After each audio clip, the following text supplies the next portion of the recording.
మీ daddy Shankar అన్న అంటే చాలా ఫేమస్, ఎందుకంటే మాజీ సర్పంచ్. తర్వాత మీ కుటుంబం నుంచే పొలిటీషియన్స్ మొత్తం ఇట్లా వచ్చారు కదా మేడం, ఎందుకు మీరు కూడా ఈ రంగాన్ని ఎంచుకున్నారు? అంటే రాజకీయం ఇప్పుడు ఒక డాక్టర్ కొడుకు డాక్టర్ అయితే ఎవరు అడగరండి, పాలిటీషియన్ కొడుకు అయితేనే అడుగుతారు. నేను కూతుర్ని, నేనే మా నాన్న రాజకీయంలో సంపాదించలేవు, ఒకవేళ ఆయన ఫుల్ సంపాదించి నాకు ఇక నువ్వు సంపాదించుకొని ఇస్తే అది వేరే విషయం. రాజకీయంలో మా డాడీ ₹1 కూడా సంపాదించలే. యాజ్ ఆఫ్ నౌ నేను ఇప్పుడు కార్పొరేటర్, ఇంత పెద్ద ఛానల్కి వచ్చాను. నేను ఇప్పుడు ఆన్ మీడియా చెప్తున్నా, నేను ఈ రోజు వరకు ₹1 కరప్షన్ చేయలేదు, ₹1 నేను ఎవరి దగ్గర తీసుకోలేదు. I'm proud of it. నేను ప్రజాసేవ చేయడానికి వచ్చిన, తప్పేం లేదు. మీ డాడీ రాజకీయంలో ఏం సంపాదించలేదా మేడం? సంపాదిస్తే నేను ఈ పాటికి మేయర్ అయ్యేదాన్ని. నేను 2 సార్లు మేయర్ కాలేదంటే సంపాదించలేదనే కదా అర్థం. ఇప్పుడు వాళ్ళు మేయర్ అయ్యారంటే వాళ్ళు డబ్బులు పెట్టి అయ్యారంటారా? కాదని మీరు చెప్పండి, నేను ప్రూవ్ చేస్తాం. డబ్బులు పెడితేనే రాజకీయం చేయాలి. మా డాడీ సంపాదించి నేను కార్పొరేటర్ వరకే, లేకపోతే నేను ఫస్ట్ టైమే డబ్బులు ఇచ్చేదాన్ని, ఫస్ట్ టైమే మేయర్ అయ్యేదాన్ని, సెకండ్ టైం కూడా డబ్బులు ఇచ్చి మేయర్ అయ్యేదాన్ని ఒకవేళ బీఆర్ఎస్ పార్టీలో ఉండి నేను సంపాదించుంటే. ఇదే మేయర్ పదవి ప్రజల నుంచి, ప్రజలు ఎన్నుకోవాలి మేయర్ అంటే నేను మేయర్ని. సో నా దృష్టిలో నేను మేయర్ కాకపోయినా ప్రజల దృష్టిలో నాకు ఒక మంచి వాల్యూ ఉంది కాబట్టి నేను హ్యాపీ. నాకు పొజిషన్తో సంబంధం లేదు, నేను ఎక్కడికి వెళ్ళినా 10 మంది గౌరవిస్తున్నారు, మాకు అది మేయర్ కన్నా కూడా ఎక్కువ పొజిషన్.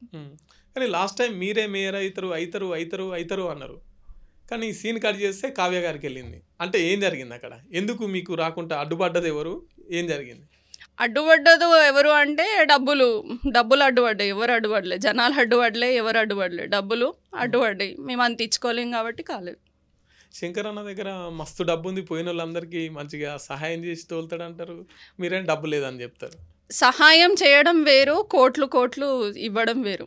మా డాడీ ఎట్లాంటి వ్యక్తి అంటే ఒకరి దగ్గర నుంచి రూపాయి ఆశించలే ఈ రోజు వరకు. ఒకవేళ అట్లా ఆశించేది ఉంటే ఈరోజు జవహర్ నగర్లో మేమే లీడింగ్ పొజిషన్లో ఉండేవాళ్ళం. జనాల దృష్టిలో మా డాడీ శంకర్ గౌడ్ ఎప్పటికీ లీడింగే. రాజకీయంగా డబ్బులు పెట్టి పదవులు తెచ్చుకునే విషయంలో మేము చాలా వెనుకబడి ఉన్నాం.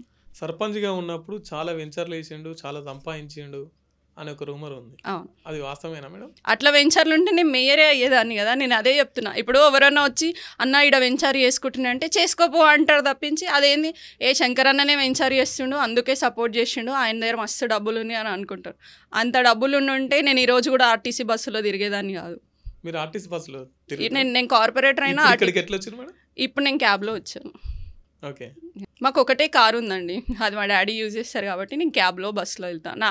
I don't feel any bad. నాకు అస్సలు మేయర్ కార్పొరేటర్లు అన్నీ 5 ఇయర్సే. నేను చిన్నప్పటి నుంచి బస్సులలో తిరిగిన, కార్పొరేటర్ కాగానే కార్లో ఎక్కాలని రూల్ లేదు కదా. నేను మీటింగ్స్లో కూడా చాలా వరకు బస్సులో వెళ్ళినా, క్యాబ్లో వెళ్ళినా, కార్లో వెళ్ళినా. I don't feel ashamed of it. నేను అస్సలు సిగ్గుపడను. ఓకే, అంటే మీకు ఈ పొలిటీషియన్ లైఫ్ బాగుందా, లేకపోతే మంచిగా ఎందుకు వచ్చాము ఈ పొలిటీషియన్ లైఫ్లోకి అన్నట్లు ఎప్పుడన్నా అనిపించిందా మేడం? ఒక్కొక్కసారి అనిపిస్తుంది, అన్నెసెసరీ కామెంట్స్ విన్నప్పుడు. మనం ఇంత మంచిగా ప్రజలకు సేవ చేస్తూ ₹1 తీసుకోకుండా వీళ్ళ కోసమే కష్టపడితే వీళ్ళే ఇట్లా మాట్లాడుతున్నారేనా అప్పుడప్పుడు అనిపిస్తుంది. బట్ అట్లాంటి చిన్న చిన్న వాటికి అన్నీ కుంగిపోతే రాజకీయంలో ఉండలేం కాబట్టి I will become more stronger. వాళ్ళు అట్లా విమర్శించిన కొద్దిగా నేను ఇంకా స్ట్రాంగ్ అవుతున్నాను. అంటే మీ వ్యక్తిగత జీవితాన్ని ఇంకా పులి స్టాప్ పెట్టి ఇంకా కూడా రాజకీయాలల్లో ఎందుకు, అంటే రాజకీయం అంటే ఎందుకంత ఇష్టం అంటే ఇష్టము కష్టం అనేది ఏం కాదు. మా ఫాదర్ని చూశాను నేను.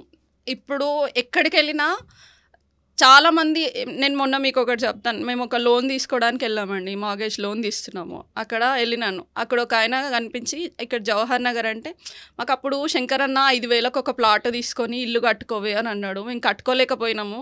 ఇప్పుడు ఆడ 10 లక్షలు పెట్టిన ప్లాట్ రాదంట. అంటే నేను చెప్పిన అంకుల్ ఇప్పుడు ఆడ 1,00,000 అయ్యింది గజం. అంటే ఎవరమ్మా అంటే అదే మీరు మాట్లాడుతున్న శంకర్ గౌడ్ బిడ్డని. అంటే ఆయన 2 చేతులు లేపి నమస్కరించింది. అంతకన్నా పెద్ద గౌరవం అవసరం లేదు.